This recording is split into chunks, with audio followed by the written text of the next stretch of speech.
Very good evening everyone. स्वागत करते हैं एक बार फिर से हम आपके अपने यूट्यूब चैनल सीयूटी रैंकर्स में। जैसा कि थंबनेल आप लोग देख रहे होंगे और इसमें साफ तौर पे आप लोग को समझ में आ गया होगा कि सीयूटी बीएचयू बीएड के लिए ऐसी कौन सी बुक्स है जो आपको पढ़ना बहुत जरूरी है। और आपको बता दें कि जो सीयूटी बीएड आप लोग का है उसमें आपके 4 सब्जेक्ट ग्रुप होते हैं। पहला जो होता है वो आपका साइंस ग्रुप, सेकंड जो होता है वो आपका मैथ ग्रुप, उसके बाद थर्ड लैंग्वेज और फोर्थ जो होता है आपका सोलर साइंस होता है। यानी इस प्रकार से आपके कुल 4 सब्जेक्ट ग्रुप के लिए मैं आप लोग को अलग अलग आपके क्या है कि किताबें बताने वाला हूं, कौन सी किताबें आप लोग के लिए बेस्ट रहने वाली हैं। अब यहाँ पे ध्यान रखिएगा कि जो भी बुक्स बताई जाएगी वह कंपल्सरी नहीं है कि वही आपको पढ़ना है, मैं वो आपको रिकमेंड कर रहा हूं। उसके अलावा अगर आपको उससे बेहतर कोई आपको इजी वे में मिलेगी तो उसे भी आप लोग जरूर रेड करिएगा। मैं यहाँ पर जो चीजें आप लोग के लिए बेस्ट प्रोवाइड कराती हूँ, मटेरियल जो कि आपका एनडीए के एग्जामिनेशन के लेवल का आपका होता है, उस लेवल के हिसाब से आप लोग को बुक्स मैं रिकमेंड करूंगा। ठीक है, अब यहाँ पे ध्यान रखिएगा कि अब यहाँ पर आप लोग की जो तैयारी है वो आप लोग को शुरू कर देनी है। और इसी तैयारी की शुरू करने की कड़ी में आप लोग को बता दें कि हमारे सीयूटी रैंकर्स में आप लोग का पेड कोर्स चलाया जाता है, चाहे वो आप साइंस ग्रुप के हो, मैथ ग्रुप के हो, लैंग्वेज के हो या फिर सोशल के हो। तो अगर आप यहाँ पर हमारा पेड कोर्स ज्वाइन करते हैं तो आपको 25% तक डिस्काउंट दिया जा रहा है और यह डिस्काउंट आपका 31 दिसंबर तक ही आप लोग का रहेगा। तो 31 दिसंबर तक अगर आप लोग यहाँ पर एडमिशन लेते हैं तो आपको 25% या 25% ऑफ दिया जाएगा।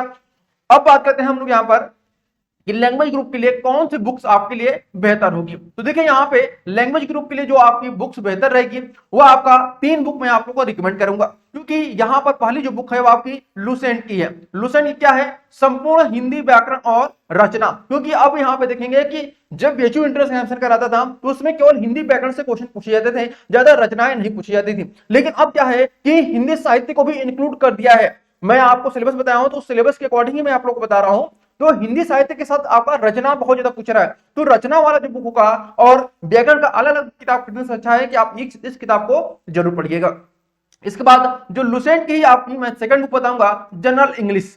जनरल इंग्लिश जो आपका पूछेगा वो तो व्याकरण ही इसमें केवल आपको मिलेगा। हाँ, कुछ आपको टॉपिक जो होंगे वो इसमें नहीं मिलेंगे, जैसे आपका लिटरेचर का पोर्शन होगा। तो लिटरेचर का पोर्शन के लिए कोई भी आप लोग जो कर सकते हैं ग्रेजुएशन लेवल का आपका बुक्स है उसे आप लोग जरूर एक बार पढ़िएगा। ठीक है, अब बात करते हैं यहां पर संस्कृत का। तो संस्कृत के लिए संस्कृत व्याकरण और रचना यहां पर यह आपका बुक जो है वह इनफ रहने वाला है। लेकिन फिर भी चूंकि जो आप लोग का एग्जामिनेशन हुआ था लास्ट ईयर यानी 2022 में, उसमें क्या था कि वेद से संबंधित ज्यादा क्वेश्चन पूछे गए थे, वेद पुराण से संबंधित, उपनिषद से संबंधित, वो भी उसमें बहुत ही अंदर तक जाकर के पूछा गया था। तो ये किताब जो होगा आपका वह 90% मतलब 90% तो इनफ रहेगा, लेकिन 10% जो आपके एक्स्ट्रा क्वेश्चन पूछे जाते हैं उसके लिए आपको कोई साइड बुक पढ़नी होगी जो कि आपके ग्रेजुएशन लेवल की होगी। स्पेशली आपको मैं रिकमेंड करूंगा कि अगर आपके पास आप संस्कृत से हैं तो अपने ग्रेजुएशन लेवल की जितने भी किताबें उनको एक बार जरूर रिवीजन कर लीजिएगा। ये मैं आप लोग के लिए जो बुक्स बताया हूं लैंग्वेज ग्रुप के लिए, ये आपका लगभग मैं बात करूं तो यहां पर आपका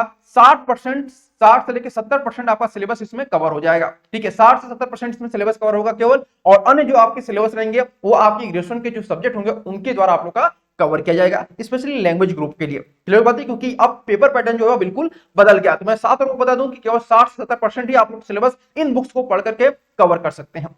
चलिए अब बात करते हैं हम लोग यहाँ पर कि मैथ ग्रुप में क्या आपको पढ़ना होगा।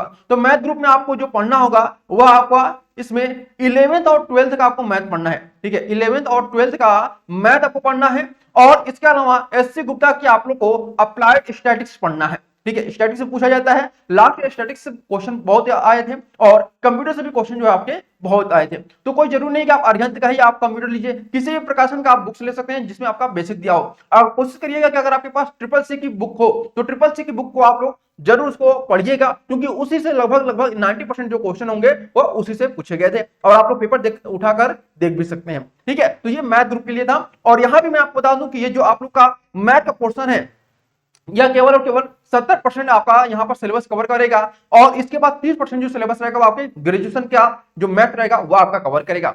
उसी प्रकार से इस बुक में भी आपका 60 से 70% ही आपका सिलेबस कवर होगा। इसके बाद जो आपका सिलेबस रहेगा वह आपका ग्रेजुएशन के जो आपके सब्जेक्ट रहेंगे उसके द्वारा आपका कवर किया जाएगा। तो आप चूंकि आप हमारे बिल्कुल परिवार की तरह है तो मैं कोई भी आप लोग को राय जो है गलत नहीं दूंगा जिससे आपका भविष्य जो है आपका खतरे में पड़े। तो इसलिए मैं बुक्स तो रिकमेंड कर रहा हूं, लेकिन इतना बता दे रहा हूं कितने परसेंट यहाँ पे आप लोग का सिलेबस जो है आपका कवर किया जाएगा। चलिए अब बात करते हैं आप लोग का साइंस ग्रुप में। तो साइंस ग्रुप में आप लोग को जिनका बहुत ही साइंस अच्छा नहीं है उनको क्या करना है कि पहले ये बुक आपको कवर करनी है।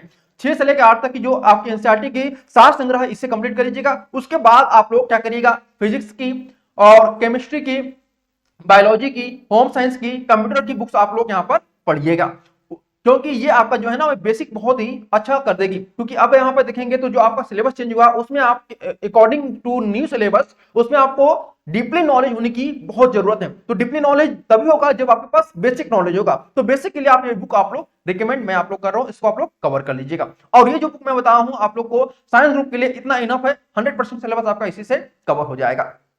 चलिए अब बात करते हैं सोशल साइंस के लिए। तो सोशल साइंस ग्रुप के लिए यहाँ पे आपको बता दें कि आपको भारतीय अर्थव्यवस्था जो है महेश बर्णवाल की एनसीईआरटी जो आपका सात संग्रह उसे ले लीजिएगा, वो इनफ होगा, 100% आपका इनफ होगा। उससे बाहर एक भी क्वेश्चन आप लोग का नहीं आने वाला है। भारत का भूगोल वो भी एनसीईआरटी आपको ले लीजिएगा महेश बर्णवाल की। इतिहास भी आप उन्हीं के लीजिएगा, संविधान भी आप उन्हीं के ले लीजिएगा। ये जो आपके 4 सब्जेक्ट रहेंगे, कोर सब्जेक्ट हैं, ये आप महेश बर्णवाल की एनसीईआरटी सार संग्रह ले लीजिएगा। उसके अलावा आप लोगों को कोई बुक लेने की जरूरत नहीं रहेगी। हाँ, इसके अलावा आपको कॉमर्स के क्वेश्चन आते हैं तो यह आपका अकाउंटेंसी का जो बुक है वो आपका 11th या 12th का लेकर के आप लोग कवर कर सकते हैं, यही से आपका पूछा जाता है मेनली। इसके बाद होम साइंस का आपका पोर्शन पूछा तो होम साइंस के लिए आप लोग मैंने बुक बता दिया है। तो यहाँ पर भी आपको बता दें कि होम साइंस से केवल और केवल आपका यहाँ पर 60% आपका सिलेबस कवर होगा, क्योंकि आपका 4 से 5 क्वेश्चन होम साइंस से आएगा, तो उसकी चिंता मत करिएगा। लेकिन फिर भी आप लोग इस बुक को आप लोग रिकमेंड मैं कर रहा हूँ, इसको आप लोग लेकर पढ़ सकते हैं। या फिर आपका जो ग्रेजुएशन लेवल का होम साइंस होगा उसे आप लोग जरूर पढ़िएगा, या फिर आपका 11th 12th का अगर एनसीईआरटी का आपको होम साइंस मिल जाए तो वो सबसे बेस्ट है। ठीक है, तो इस प्रकार से हम लोगों ने होम साइंस और इसके साथ आपका टीचिंग एप्टीट्यूड आपको बता दें कि टीचिंग एप्टीट्यूड सभी सब्जेक्ट ग्रुप के लिए अनिवार्य है, तो इसलिए मैंने इसको लास्ट में बताया है। ये आपका आर गुप्ता का बेस्ट होता है, कोई किसी से भी आप लोग पूछेंगे तो आर गुप्ता का जो है बेस्ट होता है, और उसी से क्वेश्चन मोस्टली आपका पूछा जाता है।